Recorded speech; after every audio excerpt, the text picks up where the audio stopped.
Hey there, Leadheads. This is Lefty. Just wanted to give you a introduction to this week's episode. I put together a tribute to James Yeager, our good friend at Tactical Response. As many of you probably know or have heard, Yeager passed away. He had ALS. He was battling ALS for the past few years. So I wanted to put a tribute together for him in remembrance of Yeager and the times that he has been on the show. You know, James was a really good dude, and you know his persona on the social medias and the YouTube, and you know sometimes out in public, you know he had that rough, rugged persona, you know, and that's what it was. It was part of his shtick, and you know that's what made him popular. But those who really knew him knew what a great guy, what a super friend that he was. Always there for you, anything you needed. You could always count on James giving you, you know, the straightforward on anything, and really appreciated that about him, and I really appreciated the opportunity to have him on the show. You know, when we first met him, it was back when we first started the show back in 2013, and it was during the video that he did. You know, I use the finger quotes on that. And most of you know what I'm talking about, but if you don't, you can listen to the episode, and we explain it there. But he was generous enough to come on our show, kind of give us an exclusive on the Talking Lead podcast, and just talk about the reasoning behind that video. And it was a really good episode. But I've gone through the years, and I've grabbed some clips from the podcast that we did with James that he had been on, and kind of put them together here in this to give you a little sample. But if you want to go listen to the full episodes, you can. They're out there. You can go to our website, talkingled.com. They're there. And then on your podcast apps, most of them should archive back, you know, even to that episode 16 there. So I hope you guys enjoy this. And again, it is in remembrance of our good friend James Yeager, a warrior until the end. Rest easy, buddy. Till Valhalla.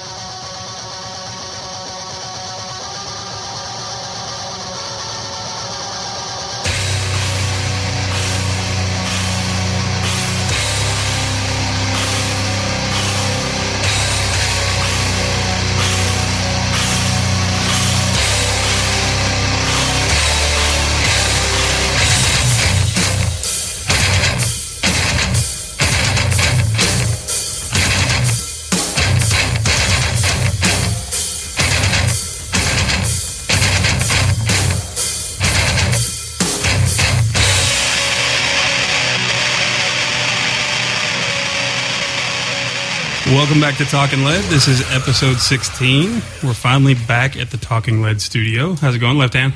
It's going good, man. Recovering from the beauty contest. I know. That was a heck of an ordeal, wasn't it? It was fun, though. We had an AR-15 beauty contest, if y'all hadn't listened to that yet. Had the winner, Artisan Tony, with his Woody AR. The Woody. It was pretty cool. It was an AR with wood. He's got have you seen it? Yeah, I've seen Is pictures. He telling you about pictures, it? Yeah. Yeah, it's pretty awesome. Very, very cool. It's just unique. He had a cool, unique factor to it. So what all did you do gun-wise this week? Stymied again, man. I mean, I've just been covered up with my real job, and other than online shopping and looking around, and this needs to become our real job. I assure you that you need to get away from those real jobs. I did make some rounds today to some shops just to kind of see what's around and what's in stock. Finally found some 380 ammo. I picked it up at where was it? Academy. That's where it was. Gotcha. They had quite a bit. Academy in Franklin there had quite a bit of 380 in. But of course, they only limit you to one box. So one box at a time. That's how I'm going to stock up. Nice. That's how I'm trying to stock up for this man's class. It's one box at a time. That's why we had to skip the first one. Yeah. We'll get into that a little bit later. What about you? What did you get into this week? I have been shotgun hunting. Got a birthday coming up. Birthday coming up tomorrow, actually. And really, I'm harping on. Hey, this is the one I like. This is the one I'm going to try to get. When's your birthday coming up? Yeah, we won't tell anybody though. I'm turning 27. Whatever. 37. Yes, really fun. But yeah, I'm looking You ain't caught me yet. I'm looking at the Benelli Vinci right now. That thing is nice. What do you want it for? Nice. Hunting competition. Oh, hunting? Okay. Yeah, like I said, I wanted to get into the 3-gun competition, so I'm looking at that one. And then I thought, well, for that amount, I can get the Remington semi-auto and get a deer rifle and get another Glock. That's all in For the what your price. priorities are. Yeah, I know. Yeah, whenever somebody says a gun that I don't know what it is, I just assume it's a hunting gun. just automatically throw it in that category. It's hunting gun. So it's a Benelli what? Vinci. There's a Benelli Super Vinci and a Vinci. There's not a whole lot of difference, but the Super Vinci could shoot 3.5 to where the Vinci's just 3. And I'm not going to be doing any goose hunting, so probably just stick with the Vinci. Is that what they use in the competitions too? Is that? Yeah. You don't want to use 3.5 in competition. Well, I know they limit you, and depends on what competition it is too. Yeah. If you don't recognize the other voice that we have here, we have a gentleman here with us, James Yeager. How's it going, James? Great, man. Thanks for You want us to call having you me. James or Yeager? Everybody, I don't know. People migrate one way or the other. My wife calls me Yeager, so people are kind of weirded out by that. But I don't really care. I think she was with you at that thing in The rally. The rally that we went, and she was calling. I thought she was just one of your groupies. My groupies are usually 50-year-old fat dudes or 14-year-old Filipino chicks. They're usually not any attractive ladies that that want to get their picture with me. Well, So when we see the attractive lady with you, it's your wife. What's that? When we see the attractive lady with you, it's your wife. Yeah. Oh, yeah. Okay. Absolutely. Gotcha. Or I'm in trouble. Or we need to keep her mouth shut, right? So what'd you do with guns this week? Man, Probably a lot. well, I mean, it's what I do. I help people design stuff. I help people prototype stuff. This week, nothing particularly exciting. I got some new holsters in from De La Rosa, a guy in Clarksville that he was actually at the rally too. That David De La Rosa makes some holsters, and got some stuff for M&P from him, and playing with it and some other stuff, and we just moved into our new building, so I'm still unpacking stuff, and it's just been busy last couple of weeks. Did I just hear you say got some for an M&P? Yeah. That not a Glock 19? No, not a Glock 19. Really? And I know that freaks people out, but when people give me guns, I tend to take them. And Smith & Wesson sent me this M&P. It's got from the factory 2 barrels. One's threaded for a suppressor, and I got my little shield. I don't know if any folks watch my YouTube stuff, but I got that little shield now with nearly 10,000 rounds through it, and it's just running like a champ. But I'm just glad that there's finally a American-made pistol that I can tell people they can buy and trust their life to. Nice. And when Smith & Wesson makes a Glock 19 size pistol, then I will not be a Glock guy Convert. anymore. Cool. Smith & Wesson, if you heard that. Oh, trust me, they've heard it from me. Oh, I'm sure they heard from a lot of people.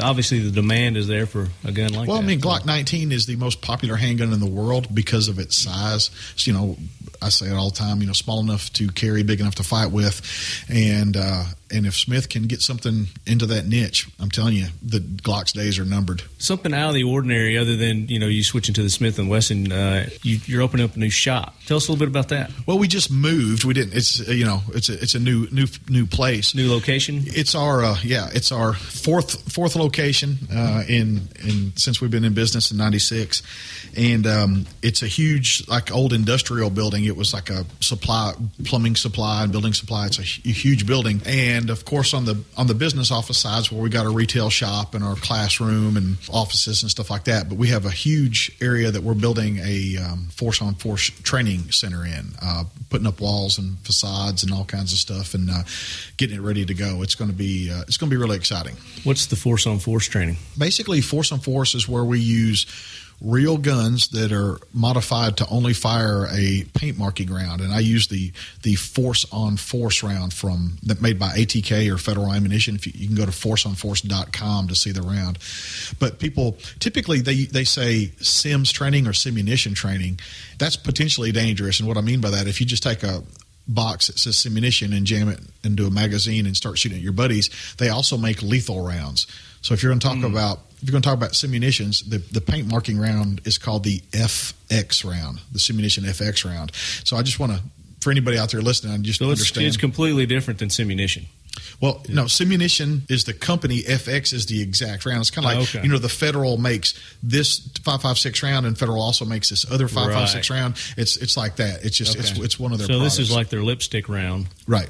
And I use the Federal version of that, which I think is superior, and that's what we use in pistols and rifles. So it's the exact same round. You use it in your Glock. No. We have you Glock, have a special gun. Yeah, Glock 17Ts. They're the blue Glocks. If you ever seen the pictures of the blue Glocks, and they only fire the training rounds. They will not fire live ammunition. So you don't have to worry about anybody mixing it up. You still have people coming in that still have a live gun on. You have to be constantly aware of it. You hear that all the time with police departments, and typically somebody gets shot right after lunch. So they do the pat down in the morning, and everybody's clear. They go to lunch. Everybody puts their heaters back on, goes to lunch, comes back. Pat down again. But they don't do the pat down again, and then somebody shoots somebody. And it happens pretty frequently, and we just never want that to happen. We'll be honest with you, Yeager. Well, I will. Oh, nice. Left Hand and I had a little back and forth with this. Back when you had that little video that a lot of people heard about, we may not go into detail, but it was a little controversial. Got stirred a few pots. Basically. And that's not a bad thing. I don't think it's a bad thing. It was one of those things where when it happened, we'd already scheduled an interview with you, and I was kind of like, oh my gosh, you got to be kidding me. He's going to prison now. We're like, okay, we can reschedule him. Yeah, it was just kind of like, we got to get somebody to fill his spot. What is this garbage? And then it got heated and more heated, and then all of a sudden they took the state did it, right? They took your handgun carry permit away. Then we had to cancel the interview, and for a minute there, I was like, whew. we dodged that bullet. And then, well, come on now. I mean, Left really? Hand. Yeah, but then we met you. We met you at one of the Second Amendment rallies. I mean, but did he say anything that none of us weren't thinking? Seriously. Here's this the thing. is going to go on the internet. Here's the thing. People have improper thoughts all the time. I'm not saying that what he said was proper. So basically, it's not what anybody else wasn't thinking. My big question, in a roundabout way. My big question was, what the hell were you thinking? Here's the thing: a lot of people that didn't like what I had to say told me I needed to calm down, and gun guys will appreciate this. If you're a gun guy, you've seen the movie Boondock Saints. Oh yeah, and you may remember the 1 and 2. You might remember the scene where Rocco from 1 goes into the diner and kills those guys, and he comes back to the apartment. He's all freaking out, and we gotta get out of here and all that stuff. And they were telling him to calm down. He says, he said, they said, you need to calm down, Rocco. And he said, you need to start getting effing excited. And that's how I feel about it. Yeah. I think it's time. I think it's time for us to yell. Maybe not say the things I said, but I think it's time for us to be mad. I think it's time for us to yell, and I think it's time to get excited. So was it one of those moments where the brain to mouth filter just kind of went? Well, there's no doubt it was emotion. It's like it was this. Emotion. It was a knee jerk reaction. I was really, really mad, and certainly, if I could do it all over again, I might change what I said. But the thing is, the unintended consequence from that video was I got floods of emails and letters, like on paper letters from high school and college kids saying they played your video in our constitutional law class and we've talked about it for 4 days. So I believe that. And that video is played all over the world, on a lot of news agencies. And I believe it sparked a discussion in this country. Even though it was a very negative video, it sparked a discussion in this country. I mean, people were talking about it in diners and saying, okay, what are we going to do? What is going to happen? Obviously, you're talking about it in schools as well. So, it got a message out there that, or at least it began people a have been trying to avoid, but by you, whether it was intentional or unintentional, or I'm sure it was inadvertent, like you said, if you had to do over again, you'd probably do it a little differently. But it got people thinking, right? Talking and talking, right? And when people start thinking, then they start talking, and that's how things get resolved. What's probably the biggest thing you've taken from this experience? I have a First Amendment right to say whatever I want. I just need to watch my mouth. Of course, it's been a while since I've seen the video, but from what I recall, it was the way that you worded. If somebody comes after your guns, tries to, impede on your Second Amendment right, then you would protect yourself and your rights, and you would kill them. You would shoot them. Right. You weren't directing it at anyone. You're not saying, I'm going to go out and shoot and kill this individual. And there was this individual or these people. It's like if they come and they invade my territory, then I have a right to defend myself. There was also a prefix if it goes any further. Yeah. Well, I mean, I don't care if people agree with me. But again, it's the First Amendment right. You have a right as long as it's not. At no point in time did I stand behind the First Amendment. At no point in time did I say it was my right to say that. Never. Because I understand that I did run into a theater and I did yell fire. So not once have I ever stood behind the First Amendment. I realize what I did. At the same time, you look at these gun grabbers and these liberals, they're hypocritical, because anytime that anything's said along these lines that's not, in their realm, then they're bashing, they're name calling. I mean, if you look at the Piers Morgan video, the one that said this will be the end of Piers Morgan, what does he say with his microphone? He goes, I wish that, I'd replace all the microphones with replace with the M16, buzzers. the buzzers with M16, and shoot all of them and kill all of them. Mow them all down. Yeah. Did anything come of that? Did they go try to revoke his press pass? Because he said that? No, they didn't. So it's a double standard that they've got. And, it's ridiculous. I think I'm just scary, and that's why they took it seriously. It's the goatee, man. It's the goatee. It's the goatee. Yeah. See, if you had hair, clean shaven, and no tats, like a mullet, I'd be like, he's like Piers Morgan. And I'm sure that had a lot to do with it also, is you had the scary, I'm pulling up the quotes here, the scary appearance. But I think it's funny, too, because I've the last couple of years, 2 times I've been picked for strong arm robberies. Are you serious? Yeah. Last year, coming out of the NRA convention, a guy tried to mug me. They picked you. They picked you out of a crowd to be mugged. They said, that guy.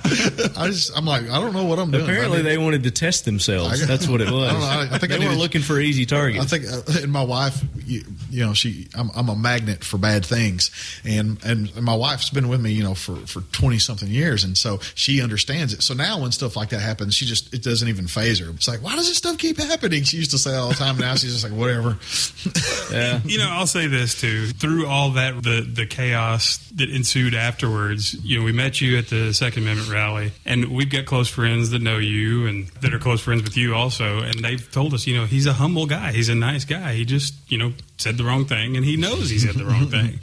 And when we met you, I was like, you know what? He really is a nice guy. It's not even that you said it; it's you recorded it and put it on YouTube. Right. You press record. And I don't think I said anything wrong. I just think I said it the wrong place. Yeah, you posted it to the wrong place. But even then, it's obvious you knew that you shouldn't have done it because you tried to retract it, right. And then all these jackwagons that bootleg and repost stuff. Yeah, because you edited it, for the masses. But it already got within 40 minutes. Wow. And somebody had already snagged it. Right. Well, you can expect that. What do you think the best thing for you that has come out of that? The best thing is I've become a pariah. I am hated now by the left and the right. And that's the best thing. And that's where I like being. You're an outcast. Well, listen, I'm one of those people that I really and truly don't care if people like me. And if that video, I call that video a friend defining opportunity, because I found out who my friends were. They're instructors like Pincus and Marty Hayes and guys like that said, hey, maybe I wouldn't have said it that way, but I'm sticking by my friend. And then there are other trainers who I won't name that abandoned me. And so I think it was, I really appreciate that. Now I don't have to worry about it. Yeah. It does take situations like this to make your friends either come out of the woodwork or go crawling back into the hole. Well, for a fact that we didn't abandon you because of that, because we kept trying to get you right. to get in touch with us and get on the show. Even after that, guys, it was just such a chaotic time for me. I wish I could have been here sooner, but I'm glad I'm here. Well, we now, we understood what was going on, right? Yeah. There's people out there that are hearing you on the show and they're thinking, I can't believe they brought James Yeager on the show. No, he's part of the team. He's pro Second Amendment. He's pro gun. You may not agree with everything he says or has said, but you need to embrace every single person that's in this battle with us. Well, if we look at the last revolution, the guy that kept standing up going, you know who else we need to kill, was Samuel Adams. They couldn't shut that guy up. And he ended up making awesome beer. And then if I drank, I would drink his beer. But there has to be, everybody's like, you got to stay quiet. I disagree. I mean, what if Paul Revere would have stayed quiet? Sure. I believe that people need to say stuff. Maybe not like I said it, but we have to talk. We have to communicate, and we have to share ideas and messages. And the only way you can do that is by talking. Most definitely. Now for the fun stuff. So the first basic question, how'd you get into guns? Grew up in rural Tennessee. I get asked this a lot. I don't remember the first time I shot a gun. It was such an early thing for me. I don't remember the first time. But now, did your granddad didn't come to you as a baby and put your finger on Wait till I release that video. I remember my grandfather was one of those guys that could just shoot, lighting match heads with a .22 rifle. That's the watermark I had to meet. But yeah, that's low expectations, right? Right. But yeah, that's I don't remember the first time or the first gun or anything like that. What was the first gun that you, as an adult, purchased? Oh, that's an easy one. Ruger P85 Mark II. This was in 1988, and I was like, I want to buy a handgun, a centerfire handgun. I had 22s. I want to buy a centerfire handgun. I'm an adult now. What should I get? There wasn't the internet at that time, so I went to a magazine stand. I bought a gun magazine. On the cover, greatest gun ever made, Ruger P85 Mark II. Promptly bought one. I didn't realize that every month there's a new featured gun. But what's funny is I still have that gun. I started shooting IPSC with that gun, and I got up to B class in IPSC with that Ruger P85. And people go, you did not. But yes, I got up to B class and sweet in IPSC with it. But I still have it. It still works. It's going to be awesome if you still had that magazine too. You know what? That would be great. That would be sweet. We won't tell them that my first gun, I didn't. My first gun was a Lorson 380. It's okay. It's okay. Yeah, Party Marty's. That's Party Marty's. Yeah. The second question, any law enforcement and military experience? Well, I was a cop for 10 years. Started in 1992. From 92 to 96, I worked undercover. And I was already shooting, like I said, IPSC and stuff then. And it's funny because people ask me, like, hey, when did you meet your wife or whatever? I go, I met her when I was working undercover. And then I just keep talking about something else. It wasn't on the job, but I just let people's imagination kind of wander with that. But anyway, so I was already a shooter. And so when I became a cop, I could take all these cop classes, SWAT schools and all these shooting schools and stuff like that. And so I just kept training, and then I did that for 4 years. And then in 96, I got out of doing undercover work and went in patrol. That's when I started teaching carry permits, and that was the beginning of tactical response. Oh, wow. And so I did SWAT team leader and all that stuff, and I policed till 2002. And nice. Then as far as military, no military, quasi-military, I was a security contractor in Iraq, 2004 to 2005, protecting the 8 Iraqi election commissioners before, during, and just after the election in Iraq. And that was a really historic thing to be a part of. And I don't know how all that mess is going to turn out over there, but I was glad to be a part of it, that first election. Now, you were police chief at one point, right? Yeah, police chief in Big Sandy. I was a deputy later on. I was a police chief for about 8 minutes, probably. I didn't realize that people didn't really want police. They just wanted to be seen and not heard. What about contractor work? You still do any of that? Nothing in Iraq. I do get offers in Central and South America from time to time. Actually, got one this afternoon to go down to a place south of the border and get proof of life on a kidnapped American. Oh, wow. So I don't know if I'll be able to do that or not. But yeah, I still entertain the idea. And can I go with you on your next mission? That's fine with me. You got a passport? Take your glasses first. You'll need a El Pasporto. El Passport, that's easy to get, right? Yeah, you train contractors too, right? Oh, yeah. Yeah, that's some of our most popular classes, is the contractor training classes. And it's funny, about a third of the guys are current or police or military that are looking to retire and go into contracting. About a third of them are former police and military that are current contractors, but maybe they're home on leave or they're between contracts and want to stay sharp. And about a third of them are civilians that never want to contract, but they see the classes and they look like fun, and they've done it. They've done everything else, Right. And so they come Adrenaline and take it. junkies. Yeah. Well, I mean, like you train, and like what's the next high? I don't know anybody that would want to do that.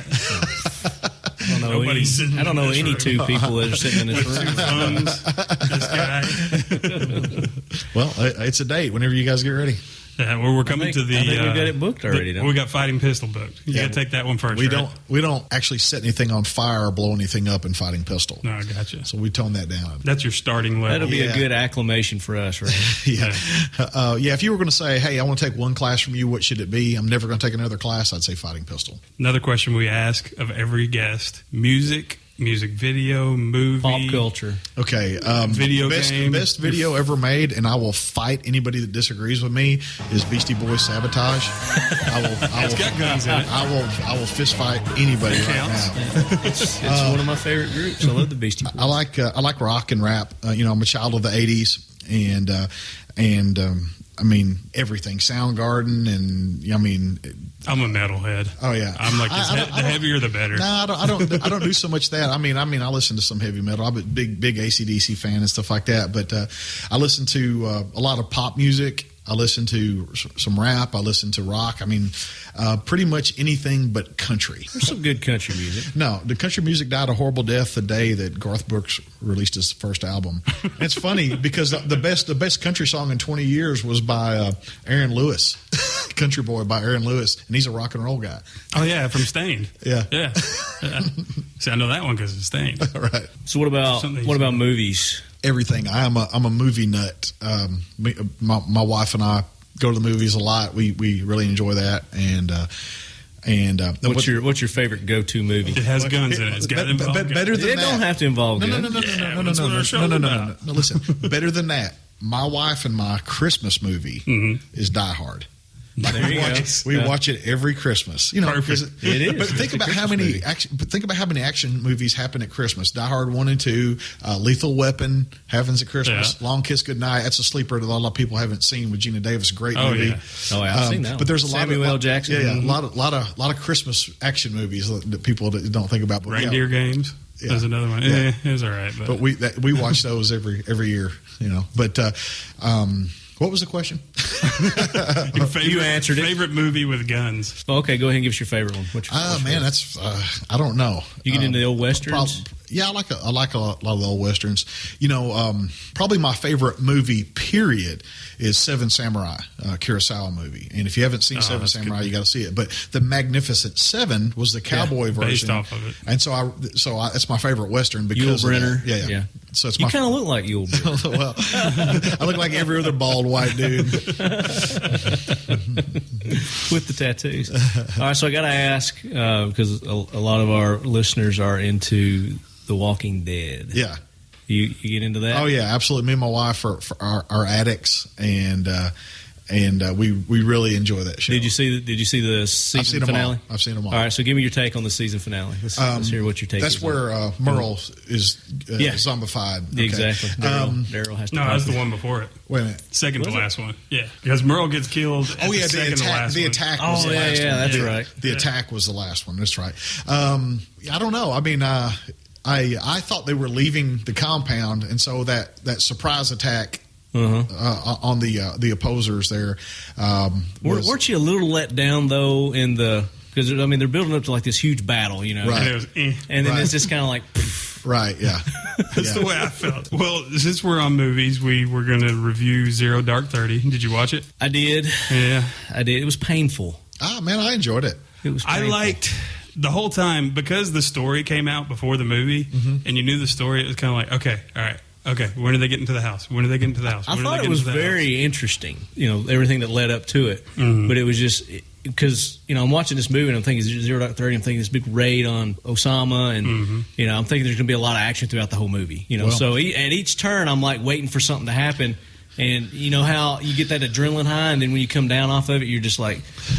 It was very realistic though, Worn out. especially when the SEALs and the chick meet for the first time, and she says, "I didn't even want you guys with your gear and your Velcro and your dip." I liked it. I liked the chick, man. I mean, she's a little spitfire, and if that was the way the real chick was, I'm sure. then, I mean, she's like one of my favorite people. But I don't know.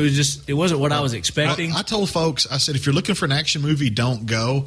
I said it's a suspenseful movie leading up to the final scenes. But I said if you're looking for some shoot 'em up, it's not it. Or fast forward to the last 15 minutes.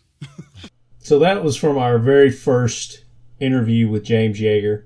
That was episode 16, all the way back to May 2013. So you guys can go to our website and listen to that full episode. It's a really good episode. The one coming up that you're getting ready to hear now, this is a clip that I took from, we were actually in the team room. If you've ever been to tactical response, you're taking a class, and you got to stay in the team room. We were actually down in the team room doing this interview. And it is Fight Strong, Live Strong. It's our interview with Matt Reynolds. We took the Fight Strong class there at Tactical Response.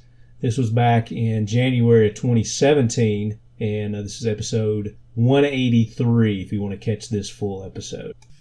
And so the building was nice. It was a new, super nice building, super clean, great service. And so got into that, and my coaching kind of prowess continued to grow because of the accolades we received from being one of the largest gyms in the country. So sold that gym in December of last year and started full-time online coaching. So I've been doing online coaching since the late 90s, started doing that, and that grew.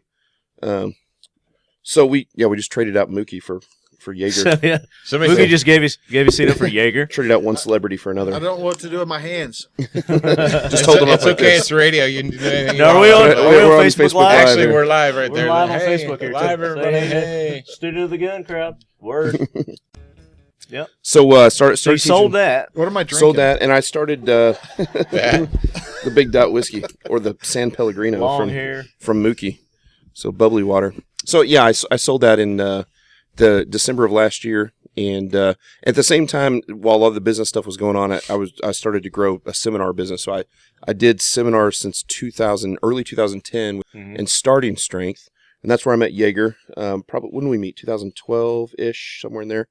Yeager came in and attended a seminar, just a paying customer in one of our seminars learning. He had just gone through people that are familiar with him, he had gone through a massive weight loss and was in good shape but wasn't strong and was looking to get strong. So I was really strong. you were not really strong.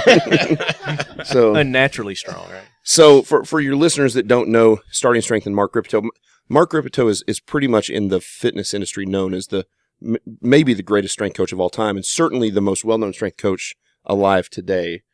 He wrote a book called Starting Strength, which was really a massive kind of seminal context on barbell training. And so Yeager takes my seminar, and he's great. He's great at seminar. He comes in and says, "Hey, I don't know what I'm doing," which is great. It's a blank slate. Comes in and says, "Hey, you teach me." And I have him on the platform for the power clean, which is a tough Yeager lift. willing to learn something. He's willing to learn. He's a good dude. He told me I was physically retarded.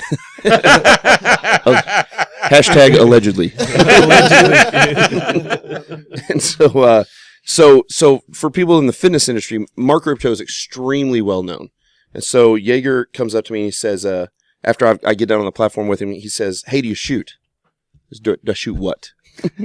Guns? And he said, "Yeah." Do I shoot up? What are you accusing me of, man? Come on. So I said, "Yeah, I mean, I wasn't raised around guns. But I just bought my first gun."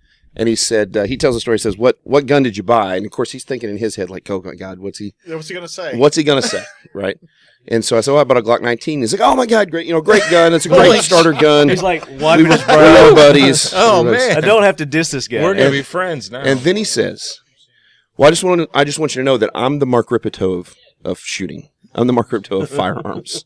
And I said, "What an arrogant piece of shit." And he handed me a business card that said MF CEO. We teach good people how to kill bad Reinforcing people. your statement even I was more like, now, "Who right? is this guy?" So he says, "Do you have a holster and a belt?" And I said, "No, I keep it in one of those little $4 bags from Bass Pro Shops in the side of my car." And I've got to send you. I'll send you a holster. So, people promise this kind of stuff all the time at these seminars. Really? I'm never going to hear from him again. I get home, fly home from Atlanta, and I've got an email, and it says, "Hey, this is James Yeager. Thanks so much the class was awesome. I learned so much. Thank you for being cool and working with me and being patient. Watch this video on holsters, and I'll send you pick whatever holster you want. I'll send you a holster." And so I think, who would make a video on holster? That sounds like an incredibly boring thing. And so I pull it up, and there's like 400,000 views on this video on I'm like, God damn, this guy is the Mark Cribbett. Who is this guy? How could you make a video that If only boring? you had your smartphone. I know, and right have that many people watch a boring video. So we struck up a friendship and started working with him and coming down here. And so I took training from him. I've taken the way of the pistol and done a bunch of training with him on the firearm side, the fight side, medical stuff. And he's done a bunch of my stuff. He started to send Heather, his daughter, to me, and she's done some of our seminars. And so we struck up a friendship. So I think this is maybe the fifth Fight Strong or fourth or fifth Fight Strong that we've done. So we started to put together this idea, for me, I realized several years ago that for me to be harder to kill, I really had the physical aspect of that filled. I was strong. I was in great shape. But you do make a big target. But I make a big target. And I didn't know what I needed to know about your world. And so I started to get training from Yeager. But he realized the same thing, especially for his guys and for his audience. And so, he preaches mindset first. And certainly, and gear last. And that struck a chord with me. And so we started to say, look, there are a lot of people out there that spend a lot of money on gear and even may spend a lot of time training this world. Mm-hmm. And then outside of that are really sedentary kind of fat slobs. Right. And they're not hard to kill. And they refuse to admit that this is the weak link in their chain. And so we started doing Fight Strong, which is just a very basic class on how to get strong, how to get in shape, how to eat, how to program, so that you can be harder to kill. Right. And it's been very successful. If I could jump in there, basically, when I went to the starting strength class, I was looking for Fight Strong, and meaning that I was looking for like a user level. I was looking for like a user level, class on how to do it. And Fight Strong is like a collegiate physics anatomy class. Starting strength. Sorry. It was just too much, and so this class was for the we came up with it for the caveman, right. And I tell people about shooting. Like, shooting is simple. It's not easy. Well, the same thing it could be said about strength. It's not. Absolutely. It's simple getting strong. Yep. It's just not easy. Yeah, yep. And doing it right. Sure. That's the thing that I discovered. The first day here is that for the past 35 years I've been doing it wrong. Sure. Yeah. So, and a minute ago, I was further away from the microphone. They moved the microphone closer to me, and I do that on my YouTube videos to make people mad. I have the sound variances on there, so they have to turn it up. And I fix your microphone. I just do it. I just really do it. Well, our lead heads are used to me jacking up the audio anyway. So, can I interrupt real quick? Absolutely. What Mookie brings gifts. So check this out.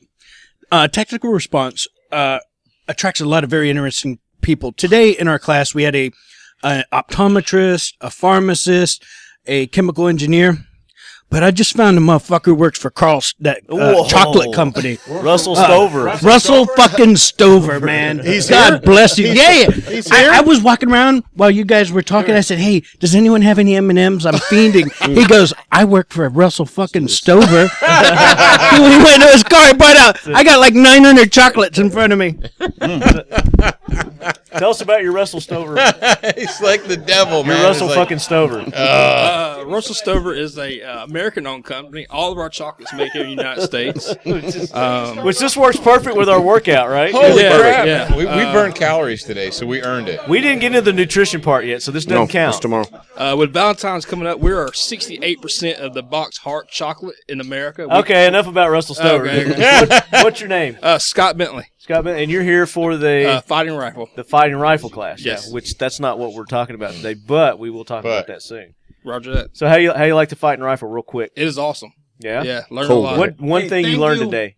I'm sorry, sir? One thing you learned today. One thing I learned today is when you're coming up on target and your finger is off the trigger, touch, then squeeze, instead of just trying to pull that thing straight back because you got the word go. You don't necessarily shoot at that word. Yeah. Get everything. If you could see his head shaking right now. Okay. Oh, he's into it, man. He learned it. Yeah, I learned this today. Yeah. I mean, it just makes me a Facebook Live better. can see it. To me, all this stuff makes me a better person, makes me a better father, better provider for my family. Right on, man. So right on. That's why I love this place. Thank you for the chocolate. Oh, no problem, man. I came here for Fighting Pistol in October and told people that. They're like, why do you... I was like, I didn't think a bunch of dudes wanted chocolate. Apparently, chocolate's always a hit, man. Yeah. Oh, yeah. This one. Cool beans. Thank you so much. Thank you, man. All right, brother. Hey, you're awesome. Thank you. All right, so let's get back to Fight strong. Let's do. Who has less candy in their mouth right now? I don't know. So, Mookie has less candy. I have less, so I'll talk. So that snippet was from episode 183, Fight Strong, Live Strong, Matt Reynolds. If you guys want to go check out that full episode, it was January of 2017. This clip that we've got coming up was a train wreck, but yet it was a glorious train wreck. We had James and Sonny Pazikas on at the same time. This was back in September of 2014, episode 86. It was our first attempt at a live podcast, and as you can see, we haven't done many after that, live ones. But it was fun. We had a good time with it. I know you guys will enjoy it.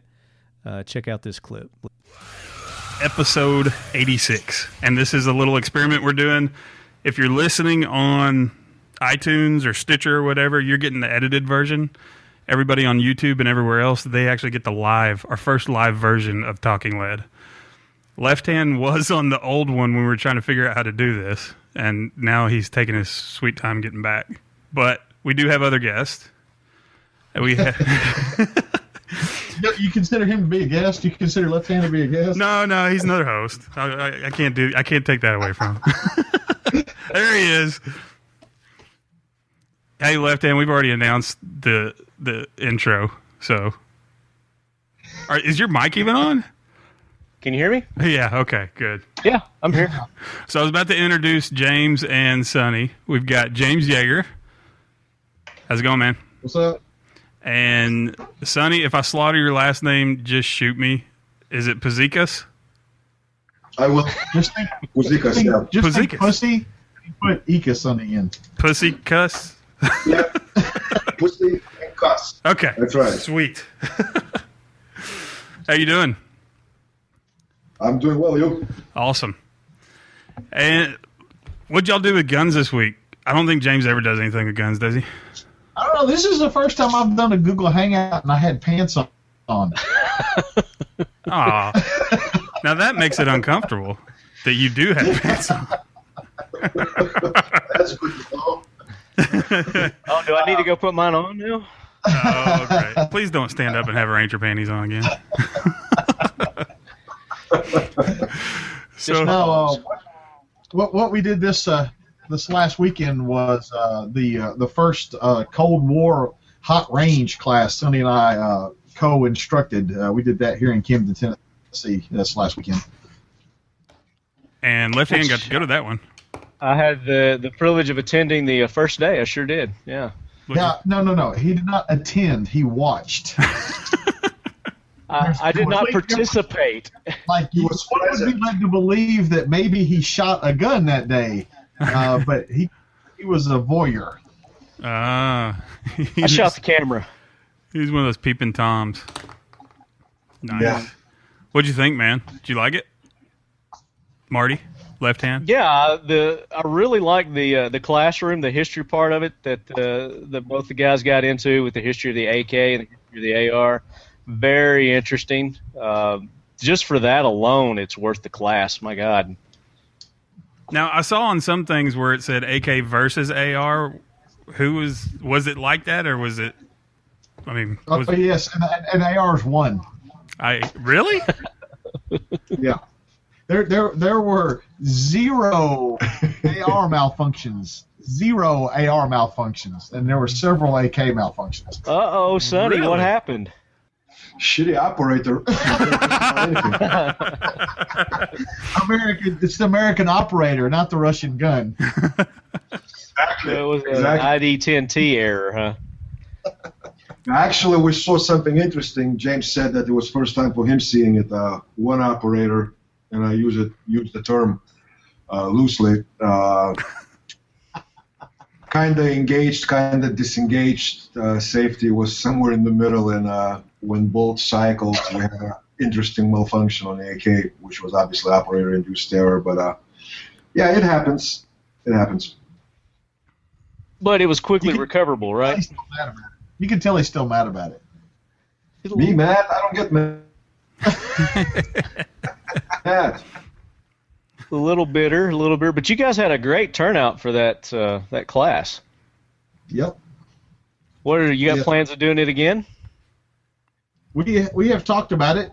We haven't set any dates or anything, but we have we've talked about it, and I assume that we will be doing some more. I don't know how often or how many, but I assume that it will continue. Yes. So give us a quick overview of the class. What all you guys what it entails. Well, just me showing everybody how awesome AR-15s are. That's pretty much it. And then we went home.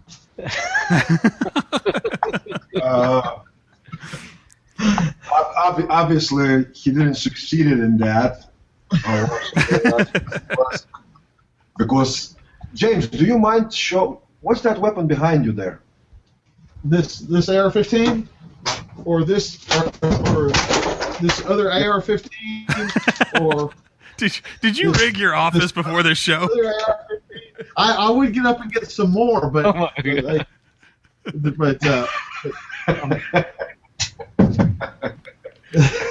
oh wow. No, but you guys got into the history of the AKs, the history of the ARs. You got into mechanical, philosophical. I mean, you covered the whole gamut for both platforms. Right, exactly. That's from Kalashnikov stealing all of his design input from Americans and Germans all the way up through the perfection of the fighting rifle. The AR-15 was Eugene Stoner, all the way through that history. I remember, Sonny, one of the biggest arguments that you guys were getting into were the ergonomics of the two platforms. Yes. Right. And how did that argument go? We can.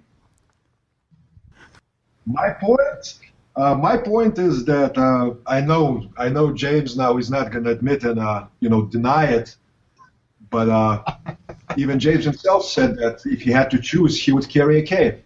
Well, see. Yes, an AK that shoots a superior American round.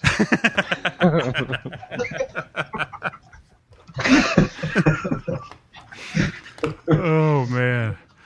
Yes. Well, we're gonna get a little more. I'm like Carrot Top over here. I'll get out whatever I need to get out. The prop master. You're gonna pull your trunk out here in a second. Sonny's just so full of hate, that communist hate of America. Me hate? What the fuck are you talking about, man? Listen how mad he is. He can't. I'm sitting here puffing on some vapors and chilling. All right. That was so awesome. In a contact high. With that Russian accent, puffing on some vapors and chilling. So, Sonny, can we talk about your background a little bit, or is it just totally super secret squirrel, or? Yeah, like totally super secret squirrel. I am straight. Okay. I am legal. All right. I am legal. Okay. Straight and legal. That's good. Odd that he felt the need to say that. I did not vote for Obama, and I did not sign up for Obamacare. Let's see what's besides that. I don't think any of us did any of that here. That's good. You claim to be in Call of Duty, Black Ops. Yeah, I claim that. What else? You got a little history with TV. You've been on the Deadliest Warrior. Yeah, I've been on that was the Deafest Warrior. Deafest. He doesn't wear hearing protection on the range. I don't know how he can hear anything. Does he not? Thus the no answer. I thought he stuck the empty casings in his ear. Old pussies wear hearing protection. So yeah, you were on one of the episodes, or two of the episodes of Deadliest Warrior, where they put the Spetsnaz against wasn't it the Green Beret? Yes. Who won? Somebody flipped them off. How'd that turn out? Supposedly I flipped them off, but at the end of the day, they got their asses kicked anyways. Including the AR-15, James. But it's see how angry he is? But see, this is a reality TV show, right? It's a reality, man. It is reality. You know it's real. Wow. I guess. But speaking of TV shows and movies, Yeager's got a little claim to fame coming up here, right? Yeah, so does Sonny. Is he in that movie too? Yeah, he's in it, and he was the technical advisor. Oh hell, I didn't know you were both in it. Sweet. Tell us about that. Well, Sonny is a zombie, and I shoot him in his face. That's bullshit story, but anyways. Damn. You will see it when it comes out. Hey, at least I designed, Yeager's death was pretty spectacular, so you have to give me some fucking credit there. Blaze of glory, huh? Yeah, he went in a blaze of glory. I was promised a Glock, an AK, and a glorious death. And I said, hell, I'm in. Nice. Yeah, and he got all three of them. So what's the name of the movie, and when can we expect it out? Name of the movie is Daylight's End. It's directed by a good friend of mine, William Kaufman. As far as the dates, it's a rough estimate for now. We're probably gonna do it. When's it gonna release, Sonny? We're planning. It's preliminary. It's not confirmed yet. January 2015. Nice. So first of next year. Yeah, spring 2015. Yeah, I was seeing some of the posts on Facebook. It looked pretty cool. There was a big old guy that was on your team, right, James? There's a couple of them. Saw some monsters on those pictures. Yeah, and he got mad because I didn't say his name on my YouTube video. So if he's watching, Lobo. Yeah, I know. Lobo, if you're watching, stop fucking crying. Yeah, it's unbecoming of a biker to sit and pout like that. Especially 1%er and shit, Oh, man. Also, I want to say hi to Lobo's wife, too. She's beautiful. Well, I got a feeling. Lobo. Yes, with her I don't know what he was about to say. I heard assets. That was a perfect internet cutout. With her assets, right? Cannot get any better than that. No, it's true story, man. It's true story.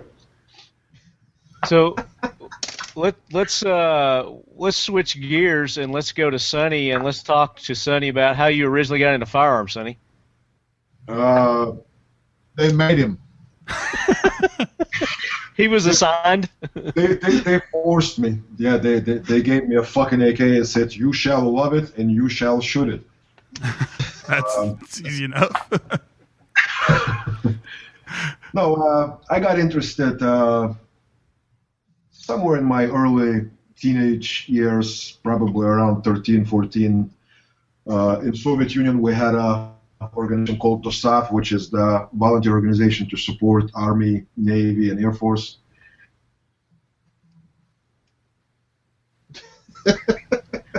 Go biology classes and find out how fucking flowers multiply. What? Or Russian internet is awesome. Are you on dial-up? who, me? Yeah. You went from supporting Air Force biology classes to see what the fuck flowers look like. How they multiply. How they multiply, that's what it was. How to multiply, exactly. Yeah.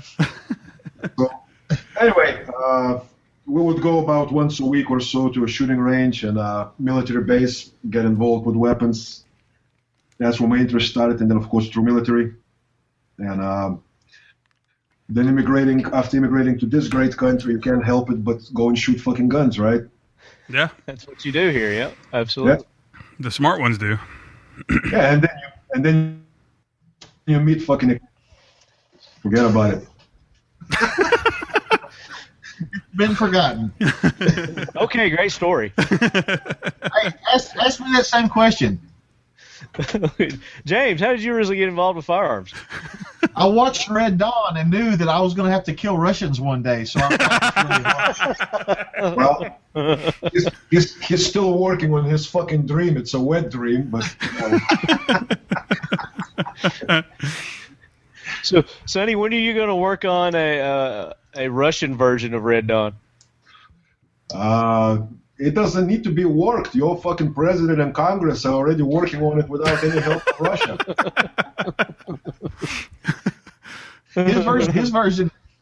His version of Red Dawn is what he's doing. He's just immigrating over here, getting a green card, and eating at McDonald's. That's his version. Hey, check this out. I never thought I would say this being a child of the Cold War, but I actually think Putin is a better president than Obama. And how crazy is that? A Russian president is better than an American president. He's more freedom loving. He is more freedom loving than our president. And he has a pet bear. You know, besides that, he actually does the job that he was elected to do, which is working for his people, not to be loved by everyone else. And he's got a hot mistress. How's that going? With some assets. You go. Oh, man. Want to go next, Zeke? What's that? I said, where do you want to take this show next? I don't know. My brain's wandering into this is going to be a bitch to edit. Yeah, it's already anything, man. Go raw. What are you talking about? Fuck it. We're live, man. I thought you guys had freedom to be the First Amendment and all this shit. Oh, we do. I'm just talking about the internet cutouts. Oh, good luck with that. It adds to its charm. It's quaint. There you go. You can edit in, and Sonny said here. Hey, I could on the insert iTunes, your statement. and the iTunes. My most famous image from the Deadliest Warrior. Nice. There you go. The title of this episode is going to be episode 86, The Death of Talking Lead. Or the resurrection. This could be huge. Is anybody watching right now? No. 24 viewers. We have 24 people. Less people watching. There's only 3 people watching, and there's 4 of us on the show. There you go. Train wreck in action. That was a great show. Really enjoyed doing that. It was so fun. So there's a lot more to that interview. Go back to episode 86. Check that one out. I think the title is Warning. We didn't even edit this. So this next and final clip is from a class that we held a couple of years ago at Royal Range here in Nashville, AK Concepts. And several of you listeners attended that class. We had Brian Keeney there. Jared Seagraves was the instructor for the firearms portion of it. And then Brian was there doing some technical, mechanical, maintenance courses in addition to that. It was a really good course, really fun course, great turnout. Probably need to do it again. But it was a 3-day course, and James was there the whole time with us. So even though he wasn't like directly involved with this, he was there showing his support. And we recorded the show while we were there, and this is part of the interview that we did with James while we were there. This was February of 2021, and it's the episode 385, AK Concepts to Reality Part 1. So if you want to go check out that full episode. All right, AK heads, we're back. We're at day 2 still of the Talking Lead AK Concepts here at Royal Range, USA. And it's been a packed couple of days, very busy, a lot of learning, a lot of education going on here. And Brian Keeney, my consummate co-host here on the AK Corners, joining me. Super happy to be back. Yeah, man, great to be here. Glad you guys could make the trip from Idaho with all this snow we've had here. It was dicey. It was dicey. Yeah. But you Southerners seem to know how to handle it. It's working. I don't know that all the Southerners can handle it. But this young man did. He was able to get here and greet us and meet us as none other than our good buddy James Yeager. Well, all the Yankees were making Camden. fun of me for putting chains on my truck. Because when I hit like 6 inches of snow, I'm like, I don't ever get to use these things, man. All right. Any opportunity, you got to throw those chains on there. That's I didn't know those were still legal. Legal, I say legal schmiegel. That's there you go. I don't follow any laws in which I was not personally consulted before their enactment. Let them try and catch me without their chains, right? Yeah, learning how to put on chains when you need them is the wrong time to learn how to put on chains. So, if you guys out there have bought those chains but haven't tried them out yet, good time. Dry runs on a sunny day are really nice for figuring that out. Well, I'm starting a group for a snow chain carry in all 50 states. Snow chain carry. If anybody wants to join that, they can follow the link. I think you get a good following for that. Definitely. I don't think I've ever personally used the chains. Do they use them a lot in Idaho? No, but people up where I am have 2 sets of tires and 2 sets of rims. Standard snow tires. Yeah, plug for Blizzak tires, and they are studless.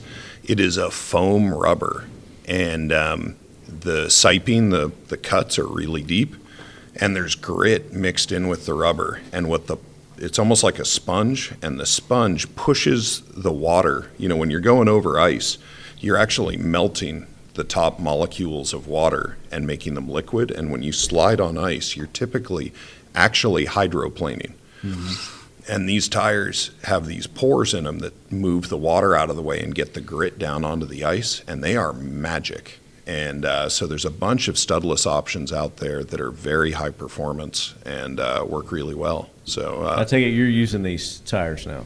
Oh yeah.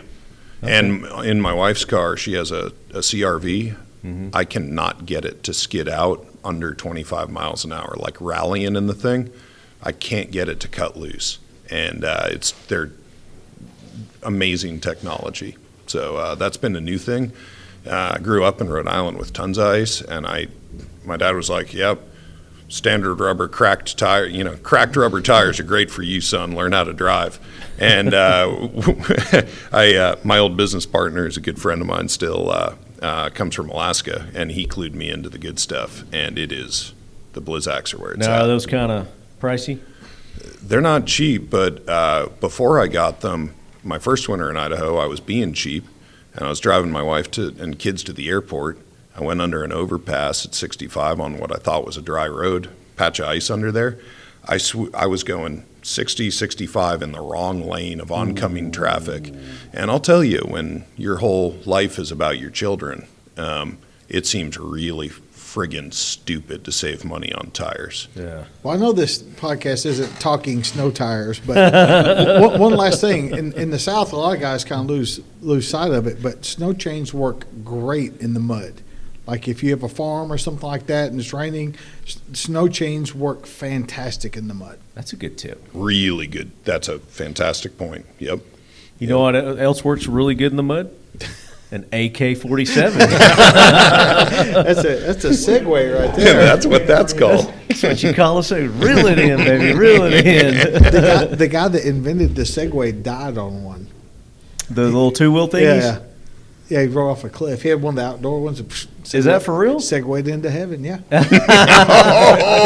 real. I'm not even joking. No. That's too but good to be true. But your description was pretty good there. Yeah. That was good.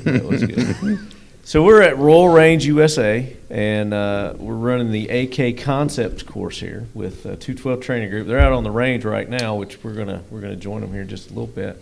But James has been joining us all weekend. We appreciate you being here. In just kind of a fly on a wall perspective, what have you noticed and seen going on here?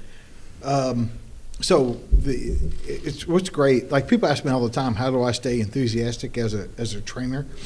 And I tell them I don't have to be, because when students show up, they are. Like they bring that enthusiasm with them. And so every time I come to a class, these guys are all enthusiastic, positive attitudes, ready to learn stuff. And so it just makes it easy for guys teaching to instill these lessons with them. And so this is no different than any other class, but it's good because they got Brian here. and Jared and the crew out there on the range, and they get a taste of both of these aspects of the gun. So it's really kind of an eclectic kind of mix of stuff, but everybody's getting good information here. Yeah, there's several tactical response alums taking this course too. Yeah. Well, Brian's in the we're kind of mobbed up at tactical response, and Brian's a made man, so. Yeah, and it is no understatement that without tactical response, there would be no Occam defense, not even hardly. And so James especially, but also my fellow students there have been big supporters, both financially and socially, emotionally, however you want to put it, in terms of that fraternity of alums. It's been really great, and a lot of the alumni are customers of mine, and a lot of people. A lot of my customers who I haven't met before also showed up to this class. Mm-hmm. And so it's been great to put faces to guns. And because we write a love note to every customer there, as they're going out the door, like, hey, Randy, thanks so much for buying one of our guns, that kind of thing. And so that's not what mine said.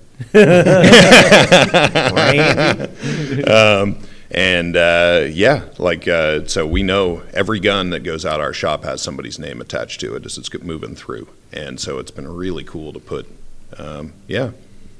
faces to guns. And we mentioned this earlier, but it's like 80% of the class are running the ODS 1775. So I thought that was kind of cool too. I wasn't expecting that many of your customers to be in the course, so that's awesome. Well, the and last their listeners too. Yeah. The last thing that I want to be building are safe queens, and I've thought of baptizing every one of them in gravel before they go out the door, and I haven't, just as a protection against safe queen behavior. Yeah. And I want my guns to be like run. Getting a new pair of shoes, you got to scuff them up a little bit like that, and so it's great to see our guns getting shot. This is an important mission for us to arm responsible Americans with the best fighting gun we know how to make, and just to watch people doing the right thing and getting training along with that gun is awesome. So tremendously inspiring to be here and see that. So James has got a 1775. Yep. Go ahead. Well, I mean, just like zooming out, like I've been teaching since 1996, and if it was before 2002 and you showed up at a training class, the AK was not the AK, it was the Kami gun. You brought a Kami gun to class. And, back then it was kind of a wild world as far as AKs. There might be a Polytech or some, whatever, there's all kinds of stuff. But in 2002, Time Magazine had the first picture of a bearded, tattooed former Special Forces turned civilian contractor on the cover. And the world changed almost overnight. It became in vogue to have an AK. I mean, it changed. It was all the new hotness then. Yeah. And so if you think back to then, the only accessory really available for an AK then was an Ultimac rail. Mm-hmm. That was it. There really was nothing for an AK. You couldn't, unless you got a Chi-Com chest rig, there was no real gear. There really wasn't. Yeah. And so, we fast forward to now, and it's like an AR. There's all kinds of stuff for them. But it's been a very unique route. But along the way, I've seen all kinds of AKs, and we use Century Arms AKs for our rental guns, and we just run the shit out of those guns. They work fine. Yeah. They're great. But it's a working man's gun. Like, it's just a no frills, get the job done gun. Brian's are more along the lines of I'm not going to say they're not fragile, but like a Ferrari. Like a Gucci. Attention to detail, precision. Precision, yeah. That you won't find. You can't mass produce. You couldn't mass produce that gun. And so for folks looking for that type of precision, the type of precision that has never existed in an AK in the history of that gun, well, they have to buy an Occam because it has no peer. Yep, absolutely. And that's what I like about what Brian, the innovation that you're bringing to the AK, rifle. You're bringing the innovation. You're bringing, like I said earlier, you're bringing it to the 21st century. And that's adding to the popularity, I think, to it as well, and the demand. We've seen the demand for the AK over the past 5 years just, skyrocket. And they're damn near impossible to get right now, just because of all the importation bullshit and getting the parts and whatnot. So, yeah, the social phenomenon of COVID, by which I mean not just the virus, but the reaction to it and the social interactions, has really put the industry on its head a bit. And so, the lack of availability is not from anybody trying to squeeze supply or anything. It's, every company I know, including Century, is working as hard as they can to get through this. And so, yeah, people are working incredibly hard in the industry to get this going, and it's just really tough right now. The whole COVID fiasco is going to, lead to more American innovation into where we're making more and more of the AK parts, to where we're not going to be reliant on the importation any longer. If I had to forecast Brian's future, he doesn't want this future, but he will be that guy that brings to market this piece and that piece and this piece of an AK that before was not available inside the U.S. He doesn't want to be that guy, but unfortunately, he's at bat. Necessity dictates, and we've seen you come out. You started off with the rear sight towers. You started making those. You came out with the Merc handguard, and you just let me just do my whole rifle. Now you're doing, the butt stocks because it's like this doesn't really fit my profile for my rifles. But he's been dragged into each one of those positions. But he's doing it. That's what I like about it. That's exactly right. Necessity, the American necessity. We'll start innovating and creating and making our own parts. I tried to kick him off the high dive, and he wasn't having it. Yep. No, James was saying for years, if you want people to adopt your parts, you got to put them on a gun for them. And I didn't want to believe him, and he was 100% right. And no, it's been a lot of, like, the whole reason we went to 1913 rear trunnions is because you couldn't get stocks because there was no plastic. The way that U.S. injection molding works is that they buy plastic pellets from China. And even if it's made in the U.S., that material generally comes from China. And people couldn't get it. And so you couldn't get a stock for an AK. And so I said, screw it. I wanted to do the 1913 rear trunnion for a while, and I was just going to be doing them as an option. And then there was no option, and so I got to do a trunnion and a stock at the same time. It was a good innovation. I just didn't want to have to do it right then because all this innovation costs serious money that takes a while to pay back. And so, I try to say no as much as I can and just do what we already do as well as we can. But yeah, nature is dictating that we just keep moving forward. Are you doing a competition right now? We will be in the next few minutes. Okay. If I'm not out there, would you video it? Yeah. Okay, thanks. That meant no. It's like, whatever, motherfucker. Get your ass out here. The head instructor doesn't have enough to do. Okay, I'll try. Hey, put your banana clips back in there. Aaron, there's supposed to be another one of these. So, James, talk about your first exposure to the AK-47. I couldn't put my finger on the first time I touched one, but it was in the early 1990s. I mean, I can't remember not shooting one in the early 90s. I mean, back then, it was when you could buy an SKS for $59 and things like that. So that is what made all the 7.62 by 39 flow into the country, was how inexpensive the SKSs were. And then all the like the first SKS I bought the SKS, a 30-round mag, and a 1,440-round case of Chinese steel core ammo out the door for $200. Damn. And I thought the guy was ripping me off. You're like, I'm paying too much for this. Yeah. But I really can't remember, like, the first one that was in a class. It's just they've kind of always been around. Mm-hmm. They were kind of like are just here and there, but that kind of that bookmark in 2002, like before that I don't think we ever had 2 AKs in a class at the same time. Then we went from 2002 to say 2012. There were times when just by chance it was completely AKs in the class, especially when 545 was cheap and available. So there it's ebbed and flowed, but it has found a homeostasis now. They're pretty even, but there are still times we have classes that are all ARs or all AKs. Just by happenstance. Yeah. Just because you don't dictate in your classes. You're just like, whatever. Yeah, people like when AKs after 2002, all these guys would started having AK classes, and people would ask me like, "Hey, when are you going to start doing AK classes?" I go, "I've been doing it for 10 years. It's called fighting rifle." Yeah. It's I don't do fighting Glock.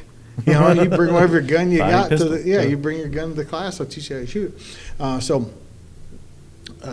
Back in the day, it was a lot of MP5s and FALs.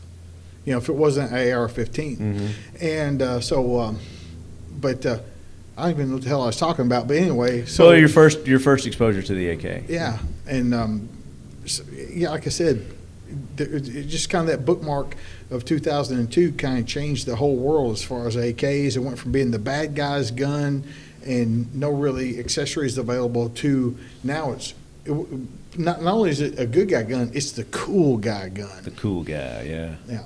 You think we're going to see it in John Wick? You see John Wick run it in the next John Wick movie? I know it's in the next John Wick movie. I was going to say, if anybody knew it, I ain't saying shit. No, I know a friend of mine, Rock Galati, is the one that's doing the guns. He's I know Rock. Yeah. So he's the one that's doing it. So nice. Yeah. Nice. So I'll just tell you, for all of us guys that like those movies, and I do, you'll dig it.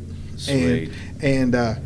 And I am not one of those guys that watches a movie and goes, "Oh, that magazine doesn't hold 32 rounds." Like, I'm paying my money to not be in reality. Yeah. For a while. That just adds to the not being in reality, right? Yeah, get crazy. Yeah.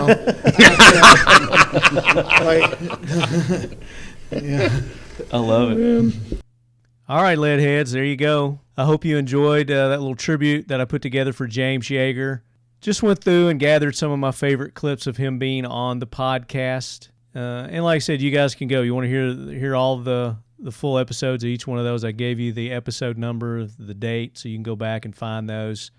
But I think it really showed, his character on these episodes.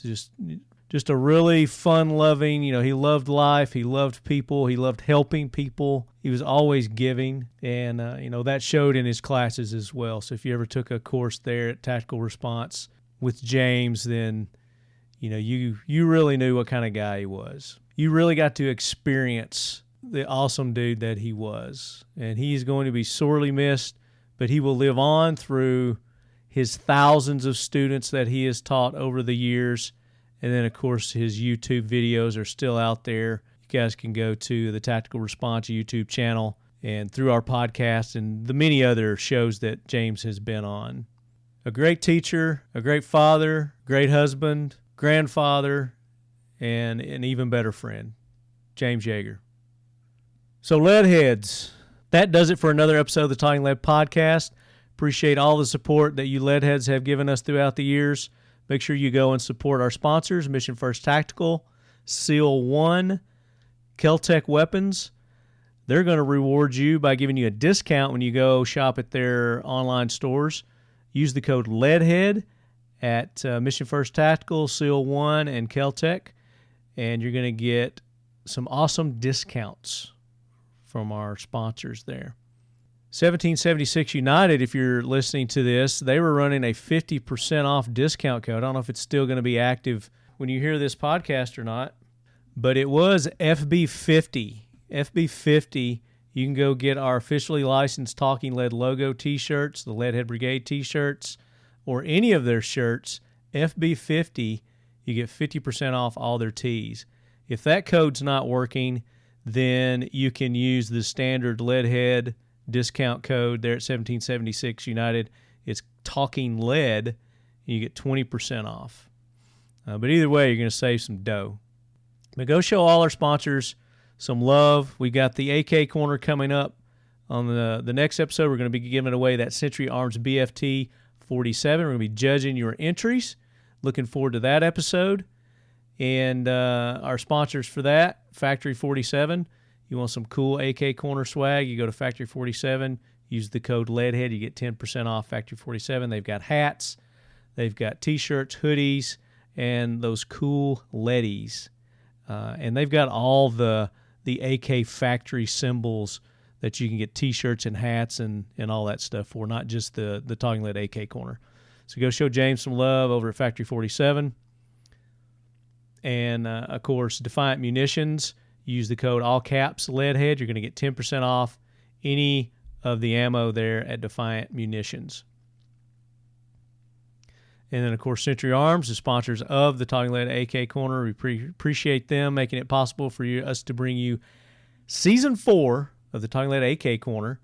And we are more than halfway through this season. So you guys go and show them love. IWI, Century Arms, Mission First Tactical. Show them love. Let them know how much you appreciate them making it possible for me to bring you these episodes each and every week and monthly with the AK Corner, so that they will continue to do so. So that's it. That's all I got, Leadheads. Until the next episode, as always, keep your loved ones close and keep those firearms closer and train, train, train, train, train, train, train.